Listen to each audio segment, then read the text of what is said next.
Inclusivity is a big thing nowadays. It's why so many people try to be as inclusive and progressive as possible in today's society. For some people, there are lines, and crossing those lines could lead to heated discussions or arguments. Things can happen in the heat of the moment, and some people just don't care about boundaries, or even healthy discussions about the topics, which can drive some people to get very argumentative and very hostile very quickly. Of course, the internet gives everyone a voice nowadays, and sometimes that can be a good thing, but oftentimes it's unfortunately a bad thing.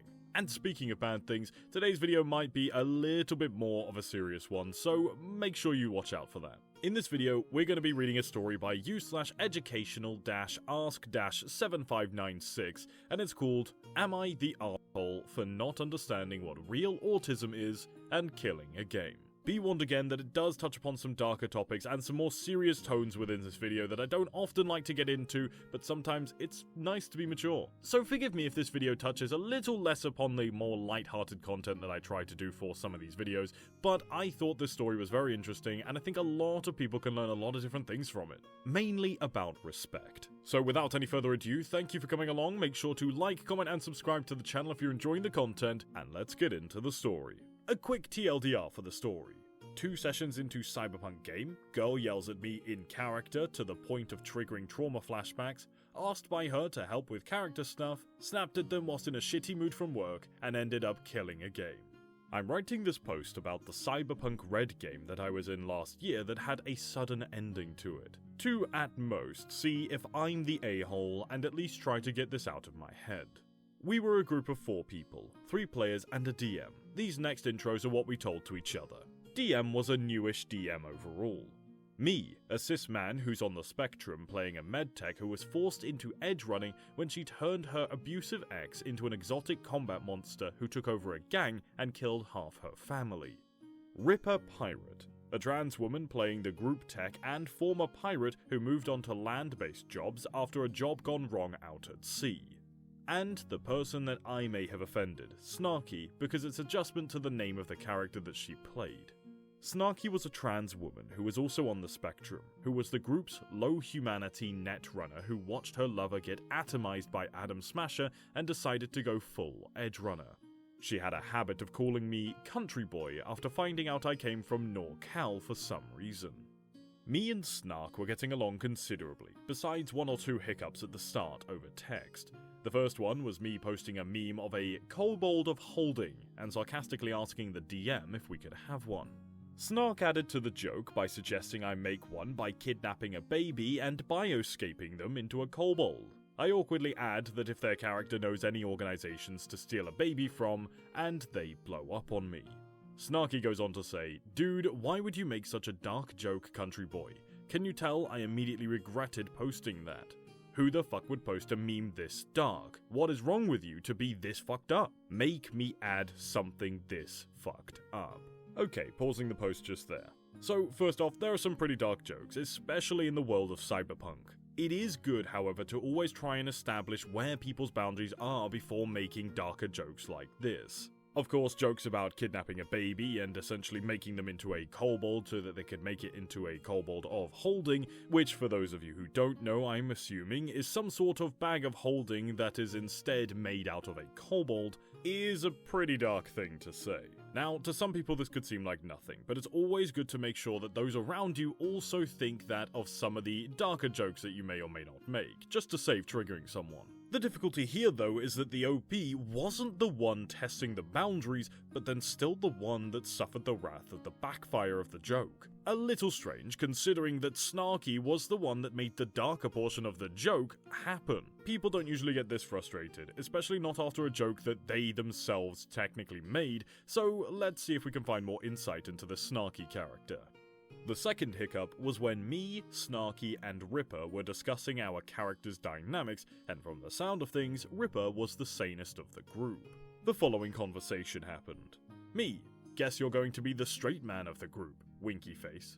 Ripper, oh, no, I spend too much money to transition to be a man. Snarky, oh my god, remove gendered language from your vocabulary, country boy. That is so outdated, it is not even funny. I apologized to Ripper, who said no offense was taken, at least from her. let's put a quick note here. Personally, I think that there are a lot of people who do get offended for other people. Now, of course, that's not to say that Snarky got unnecessarily offended here. Everybody has their reasons for being offended or for taking offense from something. However, it seemed that Snarky was trying to defend the community that uses pronouns outside of he, him, they, them, she, her. Which is fine, you can always defend your communities, but try not to go off on people. Back to the post. Besides that, Session 1 was pretty good, as we stole back a truck from a gang trying to crack open canisters full of nuclear waste and sold them off to a man and a talent agency before Snarky could roll to see if their cyberpsychosis could kill the guy. Ripper and I had weapons ready as we didn't want her to kill the big score. She did say she was joking about making the bad calls, but only after the call went utterly silent. We also found evidence of a sex trafficking group turning people into furries to be sold off to God knows where, and it possibly linked to a true crime podcast. In between sessions, Snarky asked me to help her figure out how to min-max her humanity recovery at the most reduced price possible. I had a lot of fun with number generators and reviewing books to get the best score. It would have come as a surprise as to what happened next session. We handed off future runway star to the modeling agency by throwing him into the truck of a combat cab and gave the hijacked truck to a group of pirates, but not before Snarky showed off her driving skills and flipped the truck on its way back to better remove some computer hardware. A stunt that I had to drag Snarky away from to give medical attention due to the crash. We had the last hour or so of the game to do some downtime actions, and me and Snarky did the week or so of therapy to get her character out of cyberpsychosis and still be able to put in more cyberware. We roleplayed out ink blot tests and word accusations in character as Snarky and my character shared backstories. By the end, she described her character as being calmer, more focused, and more of a grasp of her surroundings. She starts to thank my doctor character, and the doctor says, "Don't worry, that's what friends are for." Snarky goes off on me. Let's pause the post just there. So, outside of the darker themes that seem to be arising within this story, some other character clashes seem to be happening. Now, this is just my personal observation, however, the cyberpsychosis this person, Snarky, seemed to be actually roleplaying pretty well. However, it may be more of an inconsistently when looked at in hindsight. Of course, Snarky seems to go off on OP for what looked like quite small things at first. And in my opinion, it is definitely very bad and very strange to go off on someone for calling them friends in a game where, well, frankly, cooperation means everything. No happy endings in Night City and all that. So, frankly, this is a very unnecessary reason to go off on someone for, but let's see if we can ascertain some information as to why. The Netrunner points out that we have never been friends in character, and that Doc had been one of the worst people who stepped foot in Night City, if not her life. That, because Doc made her boyfriend an abusive monster, doesn't mean Doc has to save Snarky or use being abused to be one of them fake bisexual lesbians now, that I was just the same as everyone else. She was screaming all of this over the mic before her character stormed out of the Doc's office. We ended the session on a lead on the furry sex traffickers, with Doc and Pirate going to the site without Snarky. After the session, the DM and Pirate were stunned at how intense it got and was wondering where that yelling came from. Snarky starts explaining how her character has a lot of self-sabotaging and self-destructive tendencies and will likely try to keep any good thing in their life from happening. She did say she would be willing to apologize if I was butthurt and if I was crying. I muted myself as I was crying and didn't want the others to hear. Her yelling took me back to an unpleasant time in my life with some abusive people. She also offered to take back the last scene, however she would bring it back around after every apology with something like, "This is a character-driven game with character-driven moments, so moments like these are valuable and should happen more often as we all agreed to this." We agreed to a character-driven game, which is what my character would do. Oh, those famous words. I typed up that I was okay and accepted her apology if anything else, just to leave the call as quickly as possible. And there we have the famous line to give the reason for the outburst. Now, and hear me out here, there could be some positives to this. Of course, just to preface, in hindsight this is mainly negative due to the fact that none of this really seemed to have been spoken about beforehand, and OP took Snarky's yelling not only personally, but it did unfortunately trigger them as well. Had this been spoken about beforehand, however, this could have been an incredible character moment. Note could have been, because this is actually a very incredibly inconsistent character reason, especially after 1, the therapy with this person, and 2, the fact that you've been traveling along with them enough to be in a party with them in character and campaign-wise, and still not even notice them as a friend, but in fact one of the worst things to happen in their life. Having self-sabotaging characters is not a bad thing. But there is a big but there. Having self-sabotaging characters that ruin the fun for everybody else, and especially when they start to trigger other people, whether that be intentionally or non-intentionally, as I personally believe Snarky to have done in this case, is still a bad decision. Noting out of game and describing your character as, quote, calmer, focused, and more of a grasp of her surroundings, but then going off at them at the mere word friend is a massive character inconsistency. And to preface, character inconsistencies are completely fine, but not when they're this drastic and especially harm the feelings of your other players in the party. If this was my character, for example, in a realistic setting, my character would not be there, and I would probably have to discuss with the DM whether my place at the table is frankly right there, or whether my character's place in the group is right there either. Overall, there could have been some positives had there not been so many inconsistencies as well as negatives. But now we skip ahead to a few nights later as the story continues. A few nights later, I was working my typical shift as a Lyft driver, and like normal, I ran into a Karen on the last ride of a bonus streak I was hoping to complete to get home early. This was an A-tier Karen if I had ever seen one. She had set a short ride so that she could change it into a 3-hour trip the last minute. She was drunk and had an open container of booze and a joint that she wanted to bring into my car, and was already yelling at me for being late to picking her up. I had already refused the trip as soon as I pulled in, and she tried blocking me in with her body as she screamed at me that she would call the cops on me and tell them that I SA her and that I was a black guy that needs to be gunned down, and several other slurs and threats. Eventually, the bouncers had to step in after she started to bash my car hood and drag her off. Halfway back, I took note of the 20+ Discord notices from Snarky. She told me I needed to get on right now to do more math to reduce humanity's loss for new cyberware. I told her I could not meet her that day because I was busy doing my second job. This could be where I was the a-hole, as I stopped my car and typed to Snarky that I was working tonight and couldn't join that night, and that I had told her beforehand that I couldn't make that night. What would make her think that Doc would want to help her netrunner after that dressing down? I also throw in that feelings were hurt by the yelling and even triggered me.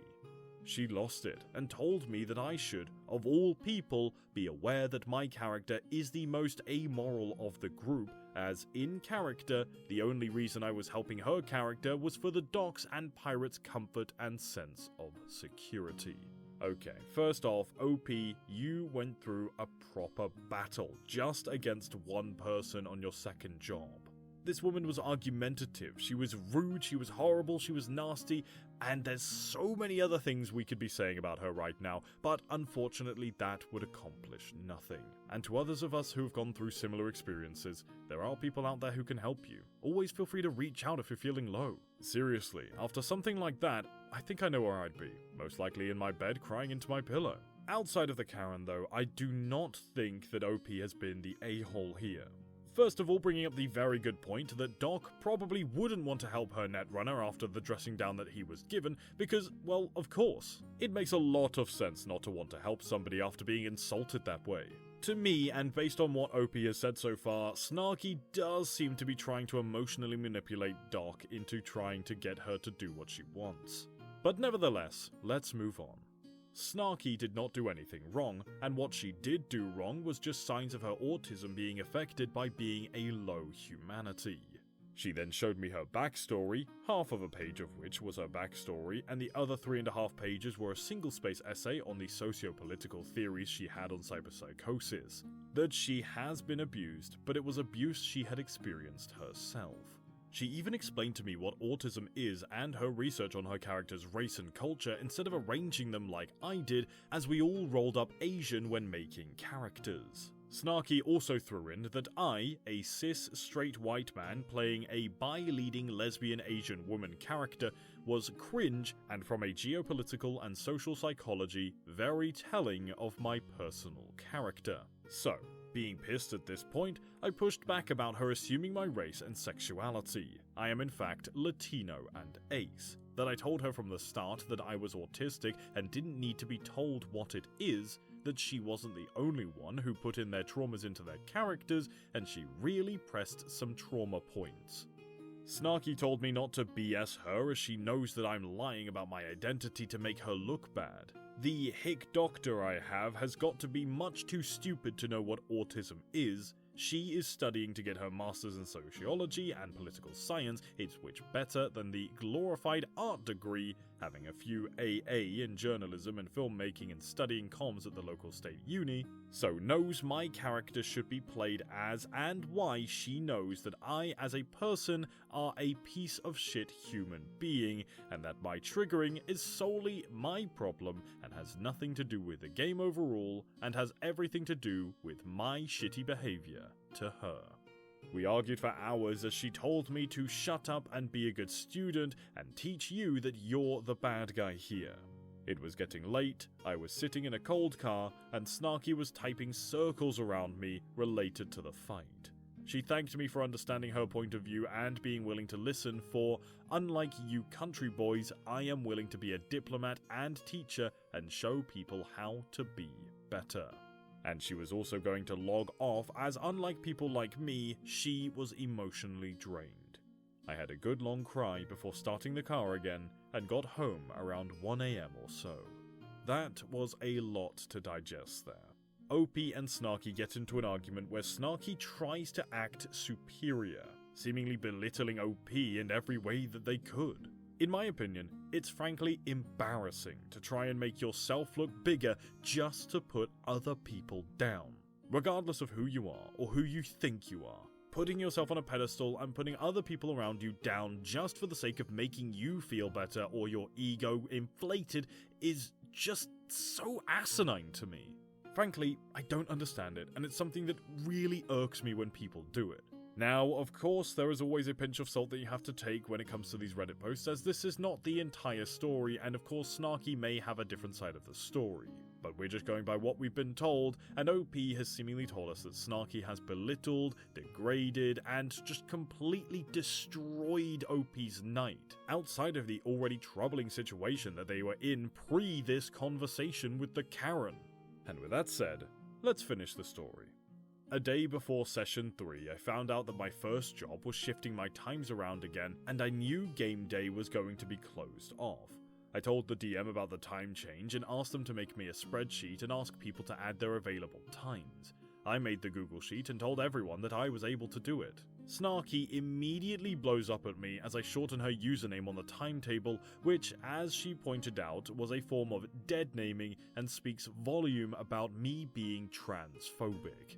I did apologize and change the name on the sheet to her liking, and then I snipped back as I was pretty tired of this kind of back and forth from her that she should stop calling me country boy.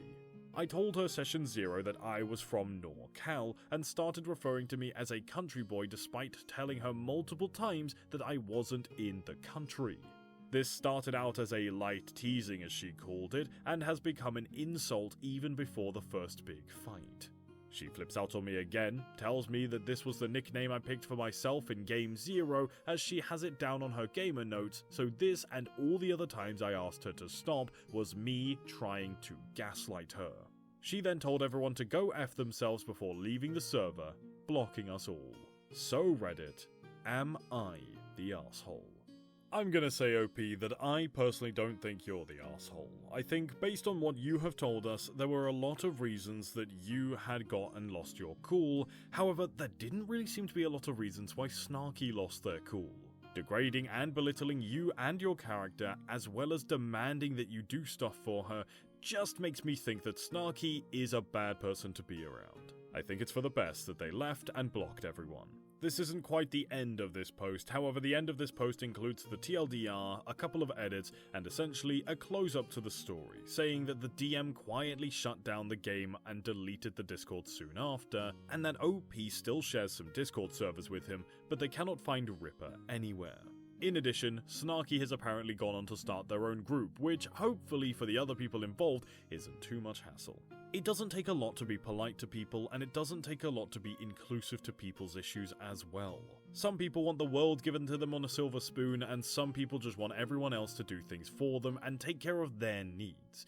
It's fine to be selfish, but there is a thing as too selfish. Let's be honest, the DM, Ripper, and for the most part OP were not the assholes of this story. This world has got a lot of shit in it, but it's also got a lot of beauty in it. Things may seem doom and gloom a lot, but there are definitely people that you can reach out to. As the story has shown, it is very difficult sometimes to face problems alone. Never be afraid to call for help, whether that be a friend, a family member, or even a professional. I doubt me reading these stories and giving opinions is really helping anyone at all, but hopefully it still spreads some enjoyment to your day. I may not be the best with words, but hopefully my content can shed some light on some darkness out there. And with that, sorry for the slightly darker episode this time. Thank you for coming along, my friend. It's been a pleasure having you, and I'll see you in the next video.